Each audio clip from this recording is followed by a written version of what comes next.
अगर मार्क्स ज़्यादा लेने हैं तो पहले जो दूसरों को सुनाते हो, आजकल वैल्यूज़ पर जो भाषण करते हो, उसकी पहले स्वयं में चेकिंग करो, क्योंकि सेवा की 1 मार्क तो धारणा स्वरूप की 10 मार्क्स होती हैं। अंडरलाइन कर लें, मार्किंग सिस्टम, ये हमारा एजुकेशन सिस्टम है, ये हमारा मार्किंग सिस्टम है, हमारी पढ़ाई है, हमारा लक्ष्य क्या है? कलयुग से सतयुगी स्थिति तक पहुंचना, बाप समान फरिश्ता अर्थात सोल पावर कंप्लीट, वो हमारा लक्ष्य है। उसकी विधि क्या है? तो बाबा ने कहा सेवा की 1 मार्क तो धारणा की 10 मार्क होती है। हम आजकल सारा दिन किसको काउंट करते रहते हैं? ने इतनी सेवा की, हमने इतनी सेवा की, हमने इतनों को कोर्स कराया, हमने ये प्रोग्राम किया। हम तो अपनी चेकिंग सेवा के आधार से ही कर रहे हैं। तो फिर क्या होगा?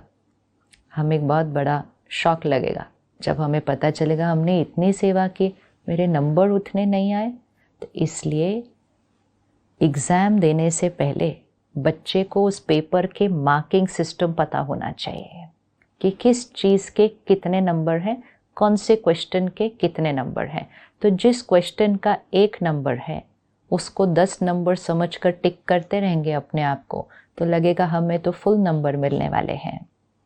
तो बाबा ने कहा इसको लिख कर रखना है, सेवा की 1 मार्क तो धारणा स्वरूप की 10 मार्क्स होती हैं। अगर आप ज्ञान नहीं दे सकते हो लेकिन अपनी धारणा से प्रभाव डालते हो, तो आपके सेवा की मार्क्स जमा हो गए।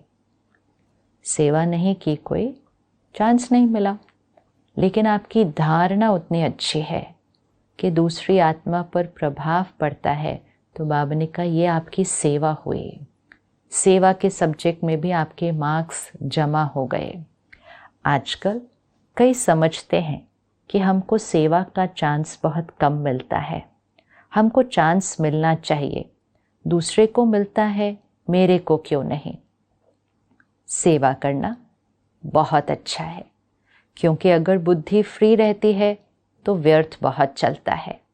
इसलिए सेवा में बुद्धि बिजी रहे, ये साधन अच्छा है। सेवा का उमंग तो अच्छा ही है, लेकिन ड्रामा अनुसार या सर्कमस्टेंस अनुसार मानो आपको चांस नहीं मिला और आपकी अवस्था दूसरों की सेवा करने की बजाय अपनी भी गिरावट में आ गई, या वो सेवा आपको हलचल में लाए, तो क्या वो सेवा हुई? तो ये चेकिंग हमेशा याद रखनी है। सेवा भी अर्थात आत्मा की शक्ति बढ़ना, वो ही सेवा है। जो हम कर रहे हैं वो सेवा नहीं है, किस स्थिति में हम वो कर रहे हैं वो सेवा है। क्योंकि सेवा क्या है? सेवा कुछ करना नहीं है। सृष्टि पर परमात्मा कौन सी सेवा करने आए हैं? कलयुग को सतयुग बनाने आए हैं। मुझ आत्मा को भगवान ने चुना किस लिए? कलयुगी संस्कारों को सतयुगी संस्कार बनाने के लिए। ये मेरी सेवा है कि मुझे अपने संस्कारों को परिवर्तन करना है और अपनी स्थिति को सतयुगी स्थिति तक लेकर जाना है। ये मेरी सेवा है। और ये सेवा करते हुए मैं आत्मा जो भी सेवा करूं, अर्थात बाहर, ये होता है बीइंग, ये होता है डूइंग। जो सेवा है वो है इस बीइंग को सतयुगी स्थिति तक लेकर जाना। डूइंग में हम ज्ञान सुनाएं, प्रोग्राम करें, हम भंडारे में सेवा करें, हम अपने लौकिक परिवार में रहते हुए भी सेवा करें, लेकिन डूइंग में सेवा नहीं, वो तो करना है स्थिति। इसलिए बाबा ने कहा धारणा अगर सही है तो वो सेवा है, वो सेवा। इसको अंडरलाइन करना है, क्योंकि हम बार बार कहते हैं मुझे और सेवा चाहिए, मुझे सेवा नहीं मिल रही।